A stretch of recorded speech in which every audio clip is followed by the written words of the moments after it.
Imo Week, le podcast, spécial CIMI 2023. Imo Week au CIMI, nous avons le plaisir d'avoir avec nous aujourd'hui Grégoire de La Ferté, directeur général conseil et transactions de CBRE. Bonjour Grégoire de La Ferté, merci d'être avec nous. Est-ce qu'on peut faire un premier bilan de CBRE pour l'année 2023 ? Alors volontiers, bonjour, merci de m'accueillir. 2023 d'abord, elle n'est pas terminée. Alors le bilan, on va peut-être attendre encore quelques jours et cette fin d'année pour en tirer définitivement des conclusions. Quoi qu'il en soit, évidemment, difficile de se comparer par rapport à 2022 qui était une année historique. En termes de performance et de résultats pour CBRE.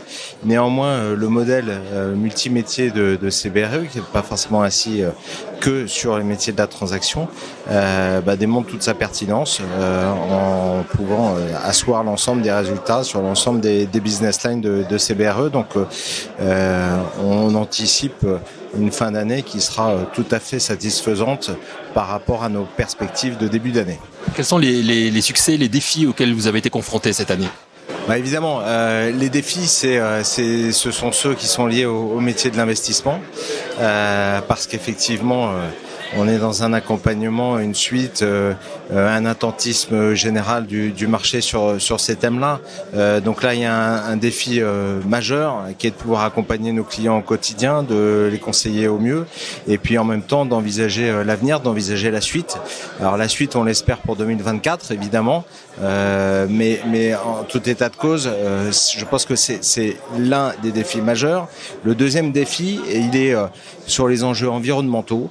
Parce que là, effectivement, on a vu un coup d'accélérateur de façon très forte sur l'ensemble du conseil qu'on peut distiller auprès des entreprises, que ce soit les investisseurs ou les utilisateurs entreprises, afin d'avoir un accompagnement qui soit plus pertinent, plus précis, de plus haut niveau dans leur prise de décision et surtout dans l'élaboration de leur stratégie en la matière.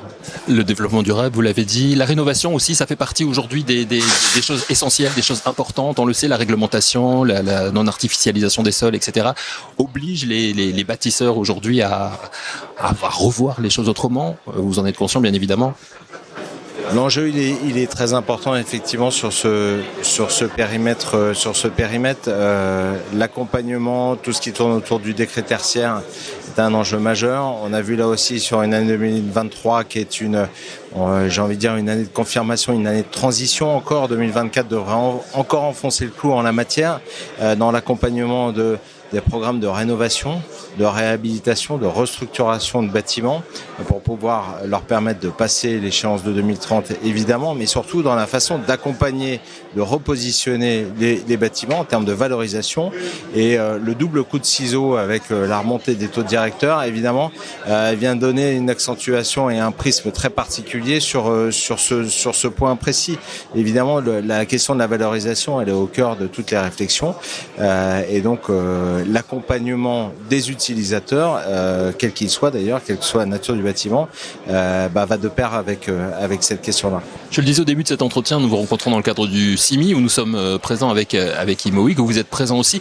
Beaucoup de participants au CIMI cette année nous disent au micro d'Imo Week que c'est peut-être une année encore plus importante pour être présent au CIMI cette année. Est-ce que vous êtes d'accord avec ça ? Alors le CIMI marque un des 2-3 grands temps forts de l'année immobilière, donc évidemment il est important d'être présent au CIMI, important de rencontrer, de prendre aussi un peu la température, voir comment les différents acteurs de l'immobilier d'entreprise anticipent cette fin d'année et anticipent 2024. J'ai envie de dire, moi je ressens au gré de mes différentes discussions un peu moins d'interrogation et un peu plus de visibilité sur 2024. Donc en ça déjà c'est un premier indicateur qui est très positif et effectivement ce CIMI c'est un temps fort. Donc ça permet de brasser énormément d'informations et de se dire que sans doute pour 2024, il y a des raisons de voir les choses de façon sans doute plus positive qu'on aurait pu l'imaginer, ne serait-ce qu'il y a 3 ou 4 mois. Alors justement, vous me tendez la perche. En tant que directeur conseil et transactions, Grégoire de La Ferté, quelles sont vos perspectives pour l'avenir du secteur immobilier en termes d'investissement, de développement et d'évolution possible du marché ? Alors, il y a plusieurs fondamentaux sur lesquels on peut s'appuyer. Le premier, c'est une croissance PIB qui sera sans doute dans l'épure de 2023, voire peut-être un petit peu mieux, puisque les derniers chiffres tendent à dire qu'on sera au-dessus de la barre des 1% de croissance en 2024 et que l'ensemble des métiers autour de notamment de la transaction, que ce soit en bureau, en activité, en retail, est intimement lié à l'économie. Donc il y a des raisons de voir de ça de façon positive. Deuxièmement, on entend quand même le fait qu'on arrive sur le haut de cycle de la remontée des taux directeurs et vers une stabilisation de ces taux directeurs, ce qui sera un marqueur fort d'une nouvelle phase, d'une nouvelle ère pour le métier de l'investissement, en se disant qu'on peut commencer à envisager de revoir de façon différente les perspectives pour 2024. Et j'entends les investisseurs me dire je suis en position d'acheter pour 2024. Donc c'est autre élément positif. Il y a un élément fort qui va donner beaucoup de visibilité à la France et va nous tirer, c'est les Jeux Olympiques. Alors ça paraît bête à dire, mais on a tendance à l'oublier un tout petit peu. Et je pense que ce coup de projecteur qui va avoir lieu à partir du mois de juin-juillet sur la France, avec les Jeux Olympiques et Paralympiques, va donner un coup de projecteur fort à l'international et sans doute nous aider à un redémarrage plus rapide, notamment sur les métiers de l'investissement, qui verront effectivement la France sans doute avec un regard un peu différent. Donc n'oublions pas que nous accueillons les Jeux Olympiques. Ça sera un des temps forts et c'est aussi ça qui nous permet sans doute d'avoir un niveau de croissance qui est au niveau où il est comparé à nos autres voisins européens. On pourrait se poser la question de savoir pourquoi est-ce que finalement on performe mieux. Cet élément des Jeux Olympiques, on le sait, est générateur d'un point de croissance. Donc il faut l'avoir en tête et s'en féliciter, même si la décision a été prise déjà il y a quelques années en la matière. L'autre façon de voir 2024 de façon positive, c'est que la question du télétravail, là je vais me basculer sur la partie bureau, la question du télétravail et le retour au bureau commence à arriver à un stade de maturité. Premières études montrent bien que on a sans doute un peu perdu en productivité de l'ordre de 15 à 20% pour des entreprises qui étaient parties sur une version full remote. Donc évidemment, on revient à mettre le curseur à peu près au milieu sur l'échelle du balancier pour se dire aussi que il faut conjuguer ce télétravail plus ce retour au bureau et ça s'accompagne de quoi ? Ça s'accompagne de centralité, de recherche de centralité, de recherche de localisation avec une accessibilité de transport forte, ce qui est génératrice en fait de mouvement pour les entreprises. Évidemment, on ne peut envisager le télétravail que si le retour au bureau est facilité. Et ce retour au bureau, il est facilité tout simplement parce que l'accessibilité est facilitée.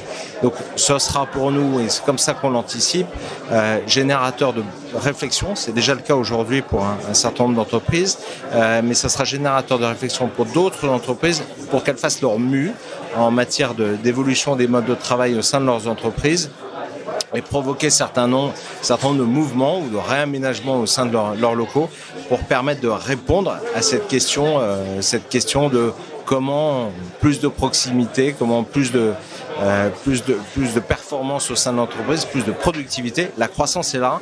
Comment en tirer parti ? C'est une des réponses qu'on peut donner également. Certains secteurs ont le vent en poupe actuellement au niveau de l'investissement. Je pense notamment à la logistique ou au secteur médical. Vous en avez conscience aussi chez CBRE ? Alors bien entendu, sur les autres segments, que ce soit sur la partie retail, logistique, évidemment, on a des échelles qui sont très différentes par rapport à l'investissement bureau. Sur le retail, là aussi, retour sur les Jeux Olympiques, on a bénéficié et on continue à bénéficier d'une forte dynamique sur la partie retail de ce point de vue-là, que ce soit sur la partie locative ou que ce soit sur la partie investissement. La logistique, là aussi, a un redémarrage ou plutôt maintient un niveau d'activité qui est plus important, moins impacté que ça a pu l'être sur le bureau, tout simplement parce que la demande est là, avec la raréfaction de foncier, la raréfaction d'immeubles et de bâtiments qui répondent aux différentes contraintes. Elle est bien présente et donc c'est un phénomène accélérateur là aussi de prise de décision et donc au bout de la chaîne quelque part sur l'investissement pas de raison. Ce sont des segments et des actifs de qualité sur lesquels les investisseurs se sont pas trompés en se disant qu'ils pouvaient aller chercher aussi des rendements qui étaient un peu supérieurs à ce qu'ils pouvaient avoir sur la partie bureau. Et donc, ils restent fidèles à leur première conviction et continuent à le faire. La santé, c'est un sujet de fond. L'hôtellerie en est un aussi. Là aussi, l'hôtellerie, évidemment, sur la partie Jeux Olympiques, c'est une locomotive. On en profite et on va continuer à en profiter. Et sur la partie santé, je crois que le besoin est tel qu'il y a encore de belles années devant nous pour nourrir des projets importants en termes de rénovation, d'adaptation ou de création tout simplement d'établissements qui permettent d'accueillir une partie de la population. Pour terminer cet entretien, Grégoire de la Ferté, une question que l'on pose à tous nos invités en cette fin d'année 2023. Est-ce qu'il y a des raisons d'espérer aujourd'hui dans le contexte actuel ? Oui, je viens d'en citer quelques-unes. Ces raisons d'espérer, c'est qu'à cycle, il y a toujours contre-cycle. Alors évidemment, quand on est dans le contre-cycle et que la période est un petit peu plus difficile parce que quelque part les vents sont contraires, il faut se dire que certainement ce nouveau cycle qui est en train de s'ouvrir, je pense que 2024 marquera une année de transition forte qui nous ouvrira sur un nouveau cycle. Les premiers indicateurs commencent à s'aligner les uns après les autres. Il en manque encore un ou deux pour qu'on commence à avoir des convictions fortes. Merci beaucoup, Grégoire de la Ferté. Je rappelle que vous êtes directeur général conseil et transactions. Merci et bon CIMI à vous également. Merci à vous. Imo Week, le podcast spécial CIMI 2023.